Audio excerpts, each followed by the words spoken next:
अस्सलाम वालेकुम बच्चों, उम्मीद है आप सब खैरियत से होंगे।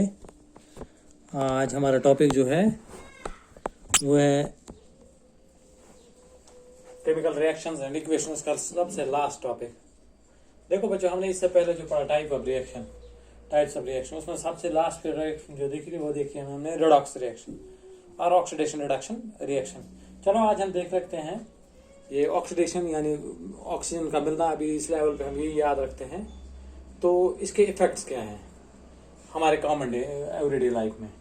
देखो, इसके दो मेन इफेक्ट्स हैं, एक तो करोजन ऑफ मेटल है, दूसरा रेंसिडिटी ऑफ फूड।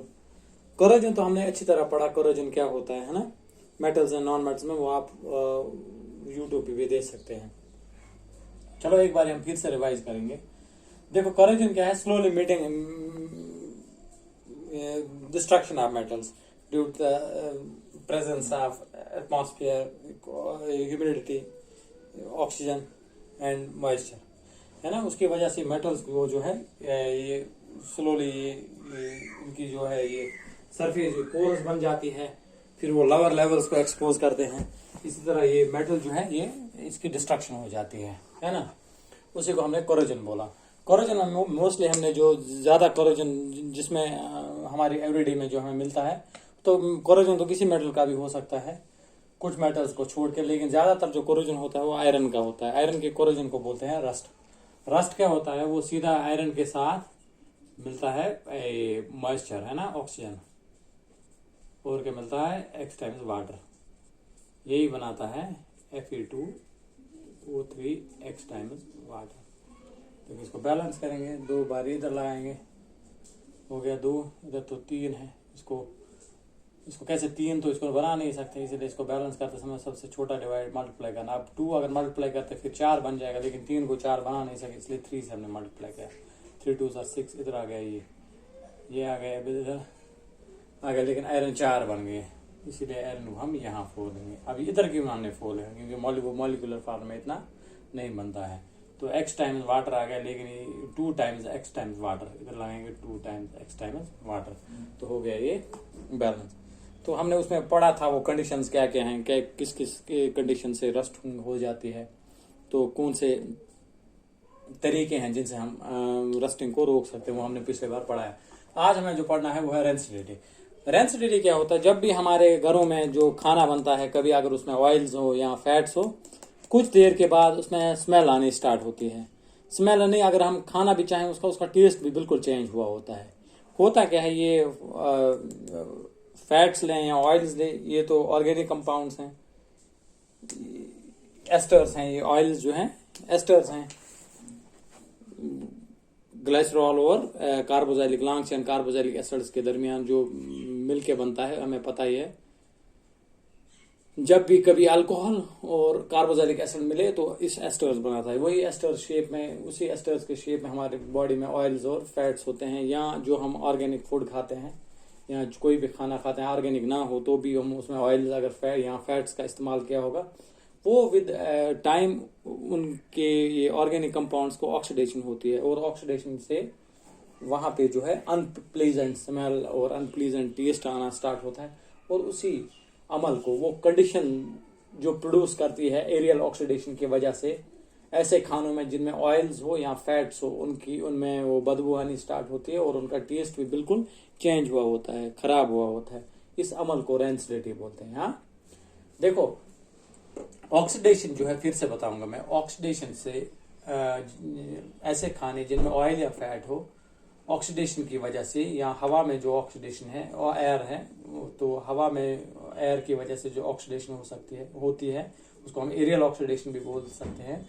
उसकी वजह से जिन खानों में ऑयल और फैट्स होता है वो खराब होता है। ऐसा खराब क्यों होता है, क्योंकि ये फैट्स और ऑयल्स जो है ये ऑर्गेनिक कंपाउंड्स हैं, इनमें ऑक्सीडेशन जो होती है एरियल ऑक्सीडेशन होती है। हवा में जो ऑक्सीजन होता है उसकी वजह से वहां पे ऐसे कंपाउंड्स बनते हैं, ऐसे सब्सटेंसेस बनते हैं जिनमें बदबू आती है। और इसी अमल को, the condition produced by aerial oxidation of fats and oils in food marked by unpleasant smell and taste is called as rancidity. यानी यही अमल, जिस अमल के थ्रू ऐसे खाने जिनमें ऑयल्स हो या फैट्स हो, एरियल ऑक्सीडेशन की वजह से वहां पे ऐसे कंपाउंड्स बनते हैं जिनकी वजह से अनप्लीजेंट स्मेल आती है, और टेस्ट भी उसका खराब हो जाता है। इस अमल को बोलते हैं रेंसिडिटी। तो और उस खाने को बोलते हैं रेंसिड फूड, है ना। अब तरीके क्या हैं रेंसिडिटी रोकने के? बहुत सारे तरीके हैं। सबसे बड़ा तरीका जो है, हम इसमें एंटीऑक्सीडेंट्स ऐड कर सकते हैं। ये तो नाम से ही जाहिर है, एंटी का मतलब होता है खिलाफ, और ऑक्सीडेंट होता है जो मतलब ऑक्सीडेशन रोके। असल में ऑक्सीडेशन रोकता नहीं है, ये जो भी ऑक्सीडेशन उधर होती है ना, ये खुद को ऑक्सीडाइज करता है और बाकियों को ऑक्सीडाइज नहीं होने देता है। तो खुद क्या है, ये ऑक्सीजन को एक्सेप्ट करने वाली चीज हम मिलाते हैं जो ऑक्सीडाइज होता है। इसका मतलब खुद वो तो रिड्यूसिंग एजेंट है। हम इडेबल रिड्यूसिंग एजेंट्स खाने के साथ मिलाते हैं जो खुद ऑक्सीडाइज होते हैं, और हमें पता है जो चीज ऑक्सीडाइज होती है उसको रिड्यूसिंग एजेंट बोलते हैं, क्योंकि खुद वो किसी ऑक्सीजन के साथ मिलता है ना, तो वो रिड्यूसिंग एजेंट होता है ना। दो कॉमन एंटीऑक्सीडेंट्स कौन से हैं? BHA और BHT है। BHA का मतलब butylated hydroxy anisole, and BHT का मतलब ब्यूटाइलेटेड हाइड्रोक्सी टोलुइन, है ना। ये तो ये हम ऐड कर सकते हैं क्योंकि ये दोनों जो है रिड्यूसिंग एजेंट हैं। ये खुद ऑक्सीडाइज होते हैं ना, है ना। तो खाने को ऑक्सीडाइज होने से बचाते हैं। एक तो ये चीज है। दूसरा चीज, हम नाइट्रोजन गैस ऐड कर सकते हैं। आपने देखो लेज खाते हैं, कोई नमकीन खाते हैं, उसमें हवा जैसी होती है, वो हवा नहीं होता, वो नाइट्रोजन होता है। नाइट्रोजन होता बड़ा नीसेंट होता है, ये नहीं मिलता है ना। जब नाइट्रोजन है ही नहीं, ऑक्सीजन है ही नहीं वहां, तो वो किसके साथ मिलेगा? तो दूसरा चीज ये है ना। इसीलिए जब हम कभी फूड पैकेट लाते हैं, अगर देखते हैं उसमें हवा नहीं है, तो हमें वो रिफ्यूज करना चाहिए, क्योंकि उसमें चांसेस है, क्योंकि जो भी है ये फास्ट फूड, ये तो ऑयल्स में बना होता है, तो उसमें चांसेस होता है कि वो रेंसिड हुआ हो, तो इसीलिए हमें वो अवॉइड करना चाहिए। दूसरा है तरीका आप क्या, नाइट्रोजन ऐड करना। तीसरा जो है, रेफ्रिजरेशन से हम इस अमल को रोक सकते हैं, क्योंकि रेफ्रिजरेशन की वजह से टेम्परेचर कम रहता है, तो ऑक्सीडेशन के चांसेस कम रहते हैं। तो चौथा तरीका क्या है, फूड या खाने जो भी है जिनमें ऑयल या फैट्स हैं, इनको हम कहाँ रखें?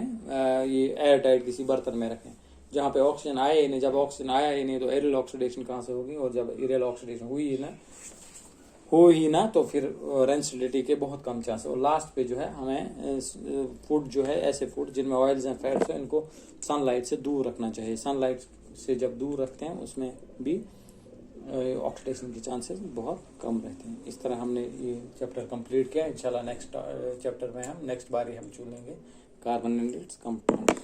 टिल देन, खुदा हाफिज़।